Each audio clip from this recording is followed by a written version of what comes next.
Hello everyone, welcome back to my YouTube channel. ಇವತ್ತು chicken fry ಮನೆಯಲ್ಲೇ ಸಿಂಪಲ್ಲಾಗಿ ಹೇಗೆ ಮಾಡ್ಕೊಳ್ಳೋದು ಅಂತ ತೋರಿಸ್ತಾ ಇದ್ದೀನಿ. ಮನೆಯಲ್ಲೇ ನಾವು ತುಂಬ ಟೇಸ್ಟಿಯಾಗಿ ಮಾಡ್ಕೋಬಹುದು ಕಡಿಮೆ ಪದಾರ್ಥಗಳನ್ನು ಬಳಸ್ಕೊಂಡು. ಇವಾಗ ಹೇಗೆ ಮಾಡೋದು ಅಂತ ನೋಡೋಣ.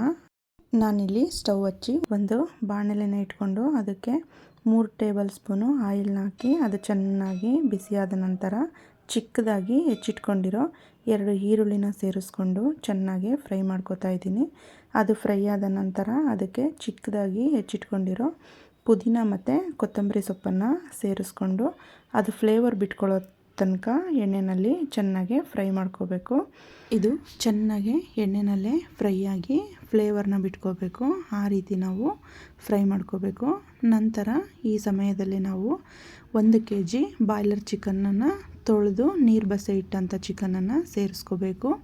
ನಂತರ ಇದಕ್ಕೆ ರುಚಿಗೆ ತಕ್ಕಷ್ಟು ಉಪ್ಪನ್ನು ಸೇರಿಸ್ಕೋಬೇಕು. ನಂತರ ನಾನಿಲ್ಲಿ ಅರಿಶಿಣ ಪುಡಿನ ಸೇರಿಸ್ತಾ ಇದ್ದೀನಿ. ಅರಿಶಿನ ಮತ್ತು ಉಪ್ಪನ್ನು ಹಾಕ್ಬಿಟ್ಟು ಚೆನ್ನಾಗೆ ಒಂದೊಳ್ಳೆ ಮಿಕ್ಸ್ ಕೊಡಬೇಕು. ನಾನಿಲ್ಲಿ ಮಿಕ್ಸ್ ಮಾಡ್ಕೋತಾ ಇದ್ದೀನಿ. ಈ ರೀತಿ ಮಿಕ್ಸ್ ಮಾಡ್ಕೊಳೋದ್ರಿಂದ ಚಿಕನಲ್ಲಿರೋ ನೀರಿನ ಅಂಶ ಎಲ್ಲ ಬಿಟ್ಕೊಳ್ಳುತ್ತೆ. ಹಾಗಾಗಿ ಚೆನ್ನಾಗೆ ಮಿಕ್ಸ್ ಮಾಡಬೇಕು. ಈ ರೀತಿ ಮಿಕ್ಸ್ ಮಾಡಿದ್ದಾದಮೇಲೆ ಇದಕ್ಕೆ ಒಂದು ಲಿಡ್ನ ಕ್ಲೋಸ್ ಮಾಡಿಬಿಟ್ಟು ಸ್ವಲ್ಪ ಹೊತ್ತು ನೀರು ಬಿಟ್ಕೊಳ್ಳೋದಕ್ಕೆ ಅಂತೇಳಿ ಬಿಟ್ಬಿಡಬೇಕು. ನಂತರ ನಾವಿಲ್ಲಿ ಮಿಕ್ಸಿ ಜಾರಿಗೆ ಒಂದು 6 ರಿಂದ 7 ಗೋಡಂಬಿನ ಸೇರಿಸ್ಕೋಬೇಕು. ನಂತರ 1 ರಿಂದ 3 ಇಂಚು ಚಿಕ್ಕದಾಗಿ ಹೆಚ್ಚಿರೋ ಶುಂಠಿನ ಸೇರಿಸ್ಕೋಬೇಕು. ನಂತರ ಒಂದು 3 ಬೆಳ್ಳುಳ್ಳಿನ ಸುಲಿದುಬಿಟ್ಟು ಸೇರಿಸ್ಕೋಬೇಕು. ನಂತರ ನಾನಿಲ್ಲಿ 1 ಟೊಮೆಟೊನ ಸೇರಿಸ್ಕೋತಾ ಇದ್ದೀನಿ. ನಂತರ 2 ಈರುಳ್ಳಿನ ಸೇರಿಸ್ಕೋಬೇಕು. 1 ಹಿಡಿಯಷ್ಟು ಕೊತ್ತಂಬರಿ ಮತ್ತು 1 ಹಿಡಿಯಷ್ಟು ಪುದೀನನ ಸೇರಿಸ್ಕೊಂಡ್ಬಿಟ್ಟು ಇದನ್ನು ಚೆನ್ನಾಗಿ ಪೇಸ್ಟ್ ಮಾಡ್ಕೋಬೇಕು. ಈಗ ನಾವಿಲ್ಲಿ ಲಿಡ್ನ ಕ್ಲೋಸ್ ಮಾಡಿ ಏನು ಚಿಕನ್ನ ಬೇಯಲಿಕ್ಕೆ ನೀರು ಬಿಟ್ಕೊಳ್ಳೋಕ್ಕೆ ಇಟ್ಟಿದ್ವಲ್ಲ ಅದನ್ನು ಲಿಡ್ನ ಓಪನ್ ಮಾಡಿ ನೋಡಬೇಕು. ಈಗ ನೋಡಿ ಚಿಕನ್ನು ಚೆನ್ನಾಗಿ ನೀರು ಬಿಟ್ಕೊಂಡಿದೆ. ಈಗ ಇದನ್ನು ಒಂದು ಒಳ್ಳೆ ಮಿಕ್ಸ್ ಕೊಡಬೇಕು. ಆ ನೀರೆಲ್ಲ ಡ್ರೈ ಆಗೋ ಥರ ಚಿಕನನ್ನು ಫ್ರೈ ಮಾಡ್ಕೋಬೇಕು. ಈ ಸಮಯದಲ್ಲಿ ನಾವು ಇದಕ್ಕೆ ನಮ್ಮ ಖಾರಕ್ಕೆ ಅನುಗುಣವಾಗಿ ಖಾರದ ಪುಡಿಯನ್ನು ಸೇರಿಸ್ಕೋಬೇಕು. ನಾನಿಲ್ಲಿ 1 kg ಚಿಕನ್ನಿಗೆ 1.5 ಸ್ಪೂನು ಖಾರದ ಪುಡಿಯನ್ನು ಸೇರಿಸಿದ್ದೀನಿ. ನಂತರ ಮನೆಯಲ್ಲೇ ಮಾಡಿರೋ ಧನಿಯಾ ಪುಡಿನ ಸೇರಿಸ್ಕೊಂಡು ಚೆನ್ನಾಗಿ ಒಂದು ಮಿಕ್ಸ್ ಕೊಡಬೇಕು. ಈ ರೀತಿ ಮಾಡೋದ್ರಿಂದ ಚಿಕನ್ನಿಗೆ ಒಳ್ಳೆ ಕಲರ್ ಬರುತ್ತೆ. ಹಾಗಾಗಿ ನಾನು ಇದನ್ನು ಒಗ್ಗರಣೆಗೆ ಹಾಕಿಬಿಟ್ಟು ಚೆನ್ನಾಗಿ ಸೇರಿಸ್ಕೊಂಡು ಮಿಕ್ಸ್ ಮಾಡ್ಕೋತಾ ಇದ್ದೀನಿ. ನೋಡಿ ಈ ರೀತಿ ಕಲರ್ಫುಲ್ಲಾಗಿ ಕಾಣಿಸ್ತಾ ಇದೆ.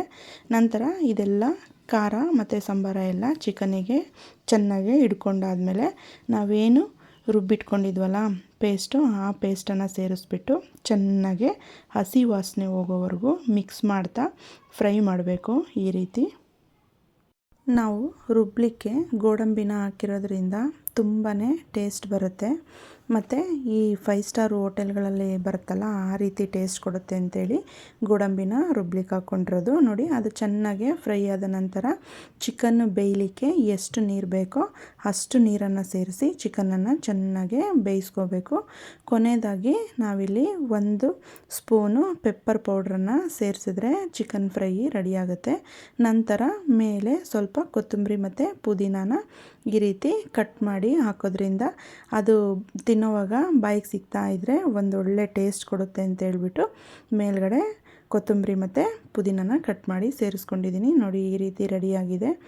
ತುಂಬಾ ಟೇಸ್ಟು ಚೆನ್ನಾಗಿರುತ್ತೆ. ನೀವು ಒಂದ್ಸಲ ಮನೆಯಲ್ಲಿ ಟ್ರೈ ಮಾಡಿ ಹೇಗೆ ಬಂದಿದೆ ಅಂತೇಳಿ ಕಮೆಂಟ್ ಮಾಡಿ ಹೇಳಿ. ಈ ವಿಡಿಯೋ ನಿಮಗೆ ಹೆಲ್ಪ್ ಆಗಿದ್ದರೆ ಸ್ವಲ್ಪನಾದರೂ ಇಷ್ಟ ಆಗಿದರೆ ಪ್ಲೀಸ್ ನಮ್ಮ ಚಾನಲ್ನ ಸಬ್ಸ್ಕ್ರೈಬ್ ಮಾಡ್ಕೊಳ್ಳಿ. ಒಂದು ಲೈಕ್ ಕೊಡೋದು ಮರಿಬೇಡಿ. Thank you for watching.